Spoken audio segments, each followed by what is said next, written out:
Good morning, everyone, and thank you for joining today's session. My name is Aaron Klein, and I am PolicyMap's account representative, and I'm excited to be running this training session for all of you today.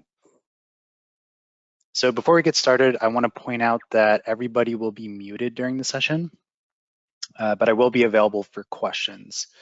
And I'll try to leave a little bit of time at the end just for a quick Q&A. But if you do have a question, you can type those into the control panel of GoToWebinar, and it'll show up on just my screen. And if it's a question for everyone, I'll do my best to answer it. But if it's a more specific question, I can always follow up with you after the session. And I'm going to do my best to answer as many questions as I can, but there are quite a few of you in the session. So if I happen to miss your question, or if I just don't have time to get to it, don't worry, because I will get back to you in an email. So in case you're not sure how to access PolicyMap, you can go to calibrarydata.policymap.com. And if you don't already have an account set up, you can just click on this link here to complete this form. And then one of the site administrators will go ahead and set you up with access. So today's session is our second this month for California State Libraries. If you happen to miss the first session and did not get the link to the recording, just let me know and I'm happy to send that over to you. During this session, I will talk about how you can leverage PolicyMap to support rural development in your library district. We're going to explore demographic, economic, and environmental data to understand the unique challenges and opportunities within rural areas of California. I'll also be covering how to use our multi-layer maps feature and how you can download data for your library district.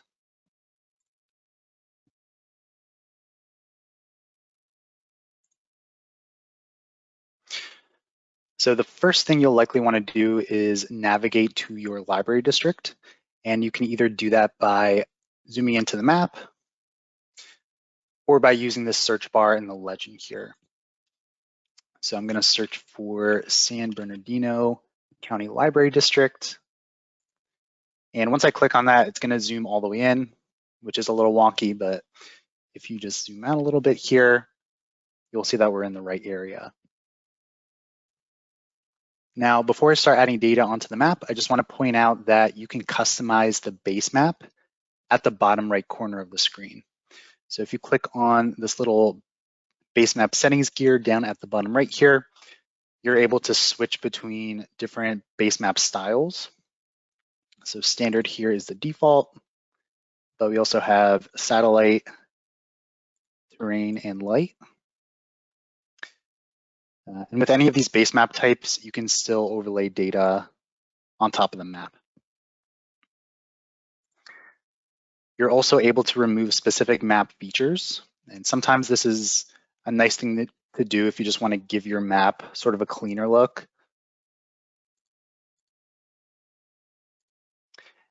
And then down at the very bottom here, you can remove, or add, I should say, transit lines. But once you have the base map that you want, the next step is to just start adding data on top of your map.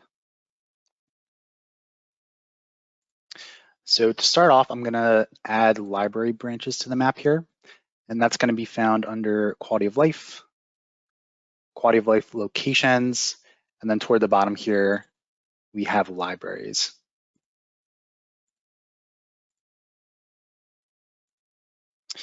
So right now we're in an area of California that is pretty rural. And one of the ways that we can sort of visualize that is to look at a layer like population density, which will tell us the number of people per square mile. So if we go into the demographics tab here, under population, we can add population density to the map.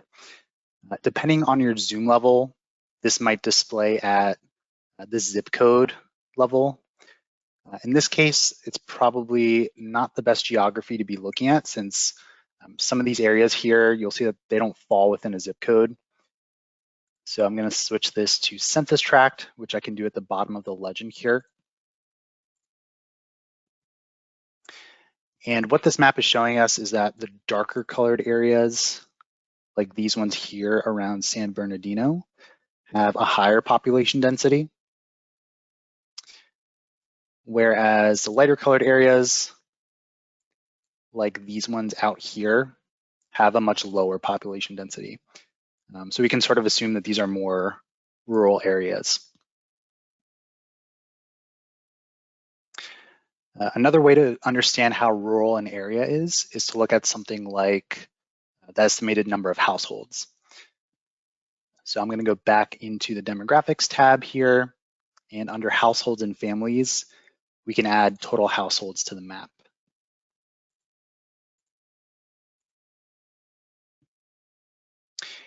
And what we'll see is that a few of these census tracts out here do have quite a high number of households, but because these census tracts are so large, it's likely that these households are pretty spread out.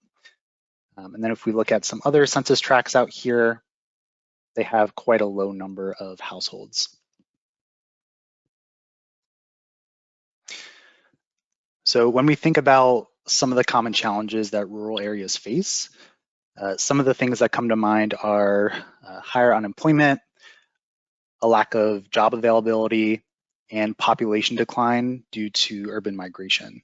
So I'm going to show you how you can visualize these issues on the map here.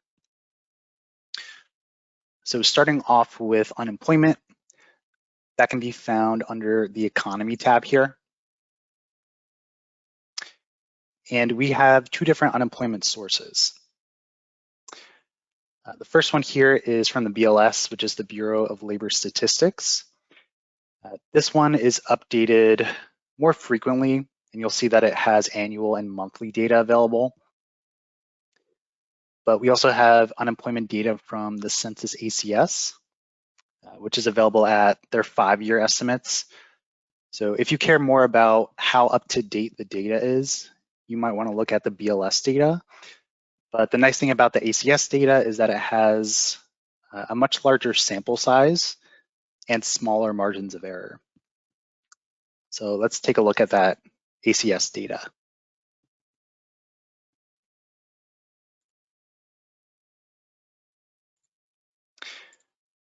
And what we can see here is that these darker colored areas, which are also the more rural areas, do have quite a high percentage of unemployed population. You'll see that this census tract here has close to a 30% unemployment rate. And then some of these other census tracts have closer to a 20%, which is still quite high.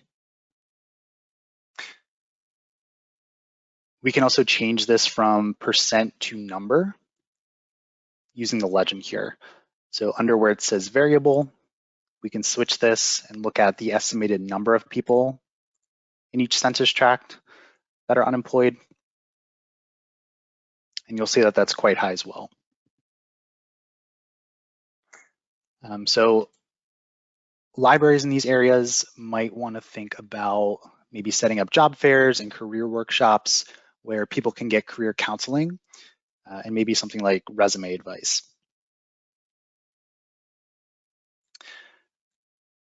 And then a couple of other features that I want to point out that I did cover in the last session, but just in case some of you were not in that first session. So if you just want to look at data for your library district, a really good way to do that is to use what we call the clip feature. So if you click on the name of your library district here, you're going to get this option to clip your boundary. And what that's going to do is it's going to remove all the data that sits outside of the boundary here. So right now we're only looking at the data for San Bernardino County Library District. Just last week, we also made an update to the clip feature, which now allows you to add a white background. So this is going to also remove the map outside of the boundary.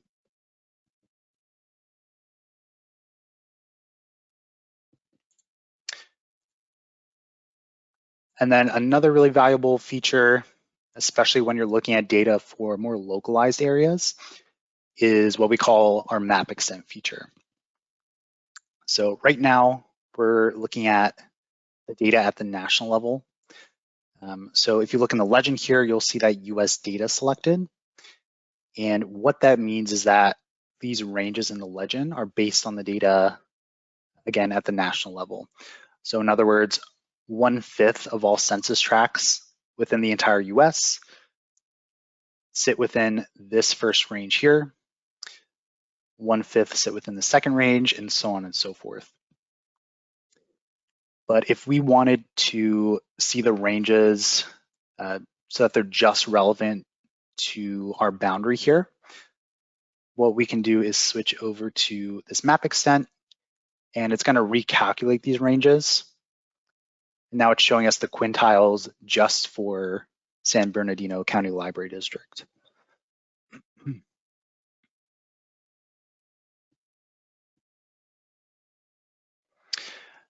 It's also important for people in these areas to have access to the internet so that they're able to both look for and apply to jobs. And internet access is one of our data sets in here. So if you go into the quality of life tab, you're going to find that under computer and internet access. And we'll look at households without any type of internet access.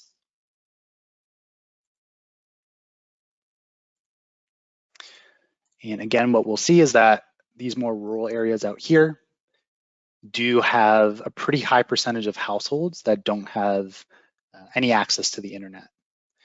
So this one out here has a little over 38%, which is really high. And then some of these other ones have closer to 20 or 30%.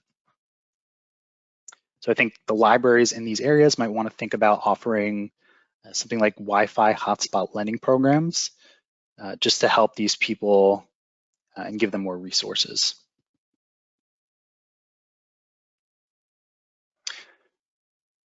We can also look at something like job availability in these areas to better understand the employment challenges that these communities face. So if I go into the economy tab toward the bottom here, we can look at jobs within 45 minutes. And we're able to view that by auto travel time or transit commute. So I'm going to select auto travel here. This data set you'll see is only available at the block group level. So depending on the data set and source, it's going to be available at different geographies. And what we can see is that in these rural areas, there aren't too many jobs that are available. So all of these geographies sit within this lowest range here. Whereas if we sort of zoom in to the more urban areas, there's of course many more jobs that are available.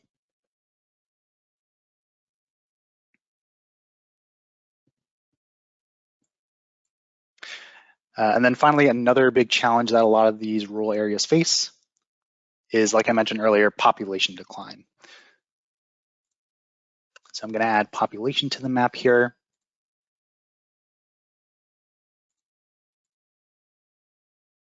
And by default, it's showing us the number of population or the estimated population in each geography.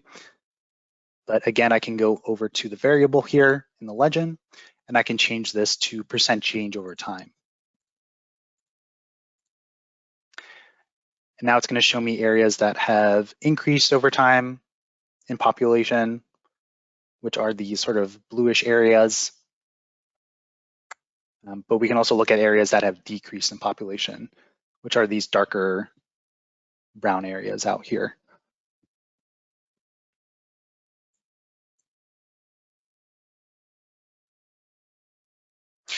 Now, once you're done creating your map, it's really easy to then export that map and take it outside of PolicyMap. So down toward the bottom right, we have this print button here, which will allow you to export a static image of your map. So once I click on that, it's going to open up what we call the print modal here. And just like the main map, you'll see that the print modal is also fully interactive. So I'm able to pan and zoom within here. And the reason being is because exactly what's showing in this print modal is what's going to be exported. It's also very customizable, so you're able to edit everything from the title to the data description here. You can drag around the legend if you like, and you can also play around with the layout and the formatting. And then once you click export at the bottom, it's going to download a copy of this image within your browser.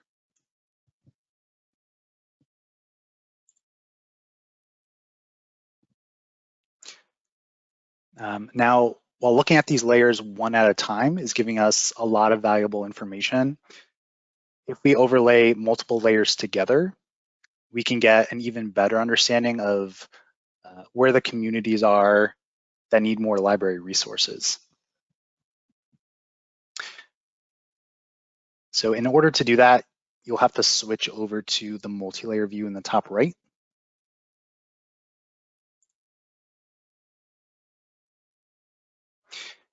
And what you'll get sometimes is this message here that says you either have to zoom in further or you have to change the geography. So let's say, for example, I want to see how something like unemployment intersects with another layer like internet access. I can start off by adding unemployment to the map. And then here's that message that I mentioned. And the reason that you get this is because it's basically trying to prevent the browser from crashing. So if I were to add a bunch of layers at this geography, it would essentially crash the browser. So it's saying that I either need to zoom down further or I need to change this to a larger geography here.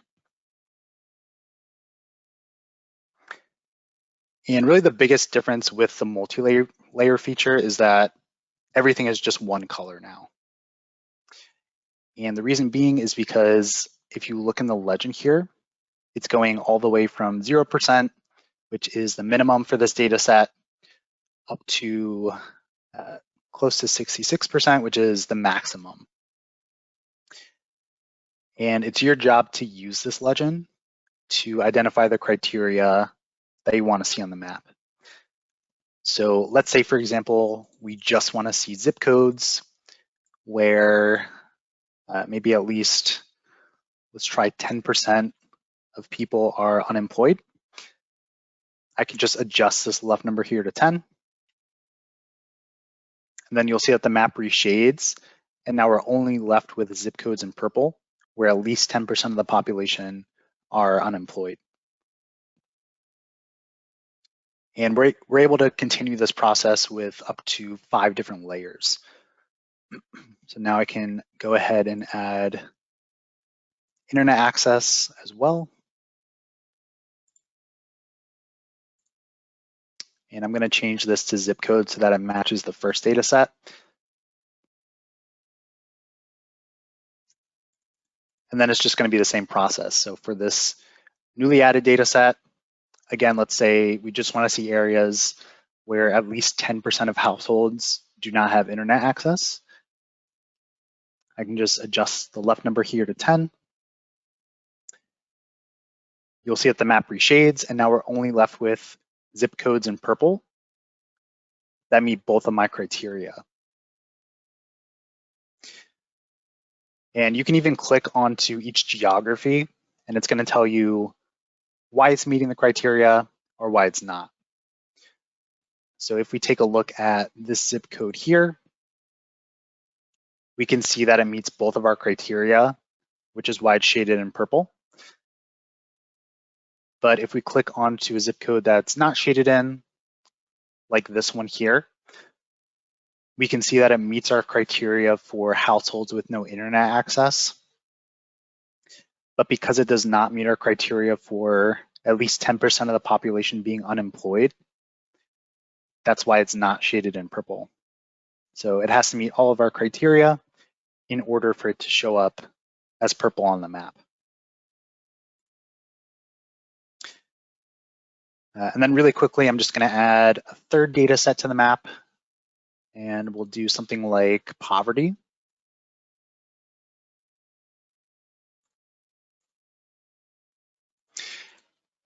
And we'll do at least 20%. So one last thing I want to point out with the multi-layer feature is that if you look at the top of the legend here, you'll see that there are two different functions that you can switch between. So by default, it's set to the AND function, which is showing us the intersection of data. But just next to that, we also have an OR function, which will show us the overlapping of data. So I'm going to switch over to that, and I'll show you what that looks like. Sometimes it can give you sort of a scary looking map, but it's also really interesting to look at because yes, we can still see areas that meet all three of my criteria, like this one here. But now the nice thing is we can also identify areas that meet maybe just two of my criteria, like this zip code, maybe just one, or even none of my criteria. So the OR function is also really powerful, and it just sort of allows you to better understand some of the surrounding areas.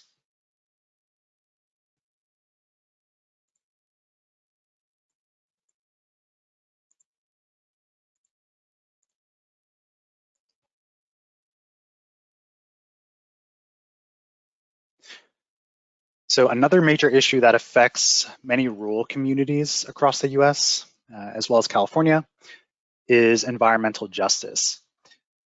These communities often face disproportionate environmental burdens without having the resources needed to address them. And I think libraries can help to provide some of these resources by serving as heating and cooling centers, and just by making themselves available for public discussions concerning everything from water rights to emergency preparedness plans. So I want to highlight some of our newest data sets, which are our environmental data sets that I think will help us understand some of the ways that rural areas are impacted environmentally compared to more urban areas. And hopefully visualizing this data will get all of you thinking about how you can better serve some of these communities. So I'm gonna go over to a different library district, and we'll do YOLO.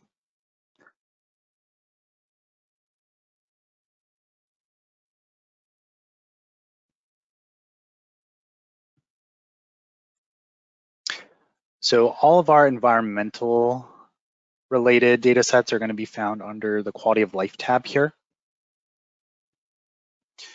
under environment and disaster risk. Only a couple of weeks ago, we added data from the Environmental Justice Screening and Mapping Tool from the EPA, also known as EJ Screen. And EJ Screen was developed by the EPA to help identify areas with potential environmental justice concerns. So it allows us to display areas with a high combination of environmental burden and socioeconomic vulnerability. And this data can be shown in national or in state percentiles.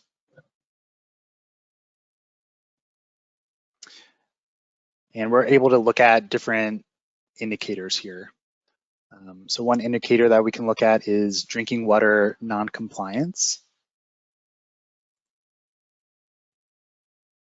And this is the state percentile.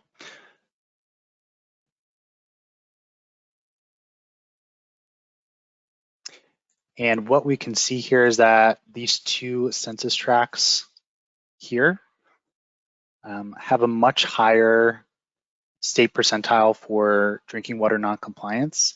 And these also happen to be pretty rural areas.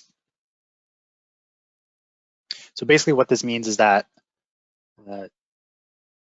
this tract faces more drinking water noncompliance than 98% of tracts within the state of California.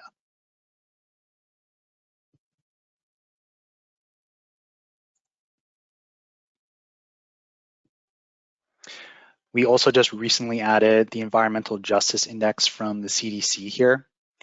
And what this data set does is it scores census tracts based on environmental burden and injustice they face compared to other tracts. So again, when we take a look at this data set, we can see that this very rural area out here has a very high environmental justice ranking, as well as some of these tracts that are in Western Sacramento.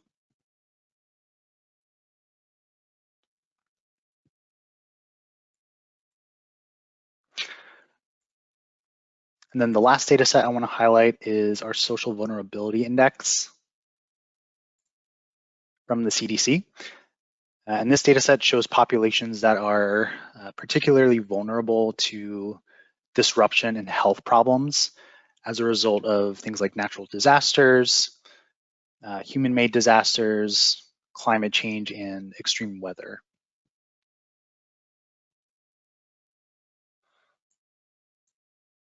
So you can see that there's some correlation between some of these data sets here. And if you ever want more information about a data set, you can always go to the legend here on the left side of the screen, and you can click on this little eye icon to pull up a description. And this is really beneficial for more complicated data sets like this one.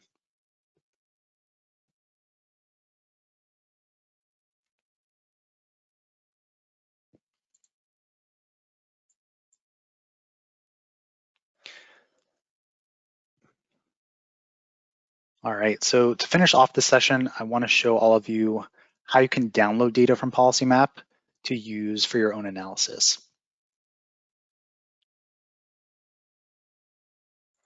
So if you click on your library district name, you're going to see this option here to download data. And once we click on that, it's going to open up the sidebar on the right side of the screen here. And what's really unique about the sidebar is that it's directly tied to both the map and the legend. So essentially any data that you put onto the map here is what you'll be able to download. So if I add something like library branches to the map here, now if we look in the sidebar, I have the option to download just the layer data, just the point data, as well as points with layer data. And when I say it's directly tied to the legend, what that means is that if I change things like the year of the data in the legend, the variable, so if I change this from rank to score, that's going to reflect in the download. Same thing goes for the shaded by. So if I wanted to download this at the county level, if I change that here, it's also going to reflect that in the sidebar. And even if I filter the data in the legend, that will also affect the download. So if I just wanted to see census tracts that have a high or moderate social vulnerability index level, I can just filter for those, and then my download would only include those geographies.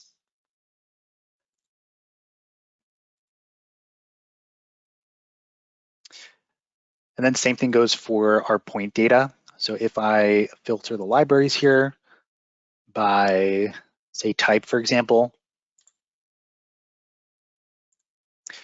then my download is only going to include the points that I've filtered for.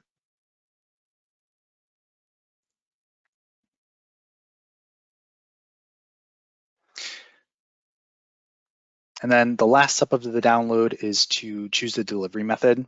So you can either have this file emailed to you, or if you select the download option here, it's going to appear over at the top right in your recent downloads and exports folder once that download's complete.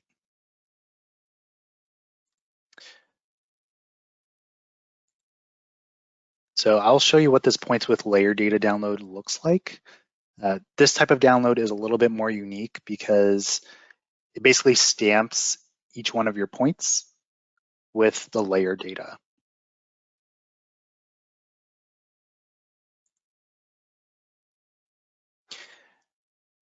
And depending on the size of the area you're downloading for, the download might take maybe up to a minute or two to complete. But for something like just a library district, it should be fairly quick.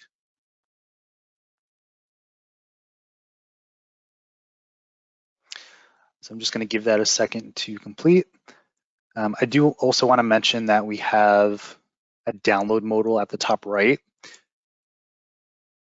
which is very similar to the sidebar download, except you're basically not interacting with the data on a map. So I recommend using this if you don't really care about seeing the data spatially and you just want to pull data from the tool.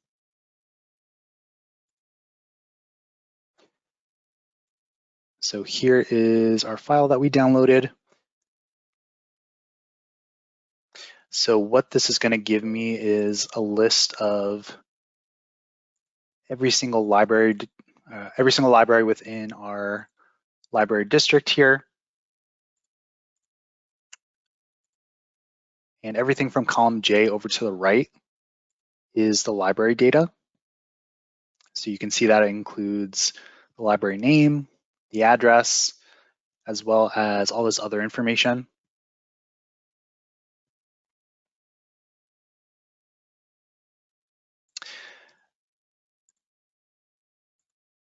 And then it's also telling us, in this case, the census tract that each library sits in, which you can see in columns D and E here. And then finally, the last thing it's telling us is the social vulnerability index score, or level, I should say, for each of those census tracts.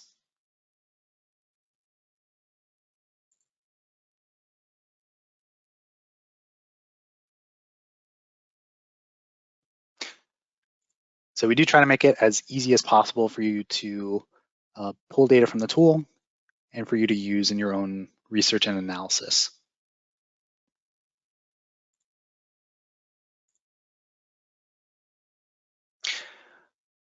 All right, let me know if there are any questions that I can answer about anything that I've covered.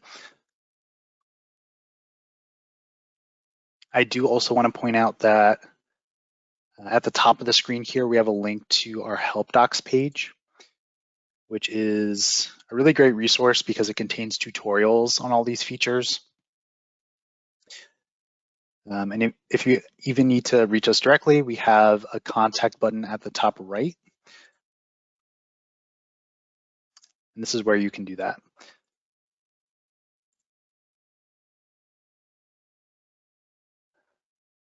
Kelly, you have a question? Let's see if I can unmute you.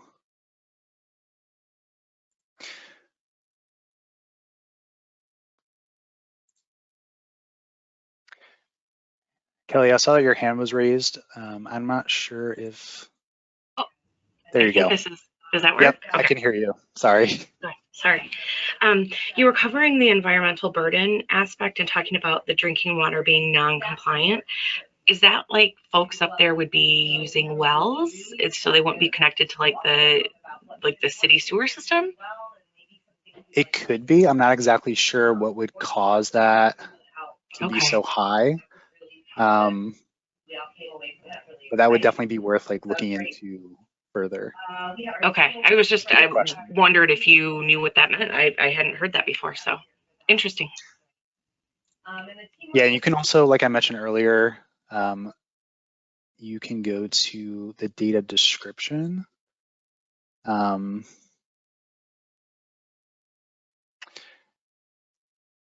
if you even click on the source in the legend here, it's going to take you to what we call a data dictionary. So this just gives you more detailed information about the source. So in here, they might give you some more background information. But yeah, I would recommend checking out the EPA website to see if they have more information about maybe why that score is so high. Okay, great, thank you. Yep.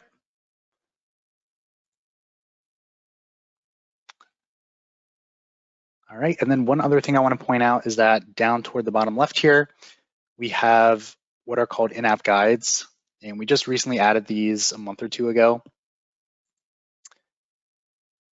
And these are great if you're more of a hands-on learner like I am. So you'll see that there's this list of different tutorials that you can go through. So if we wanted to learn more about how to maybe download using the sidebar here, we can open up that tutorial. And it's going to walk me through that process within the tool.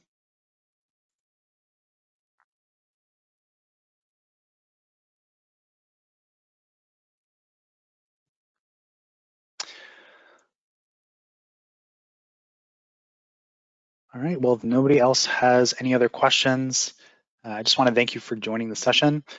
Do keep an eye out for a follow-up email. You should be getting that tomorrow with a link to a survey about the session. And there should also be a link to the recording as well. But yeah, thanks again for joining. And I'm looking forward to seeing hopefully some of you out in CLA this October.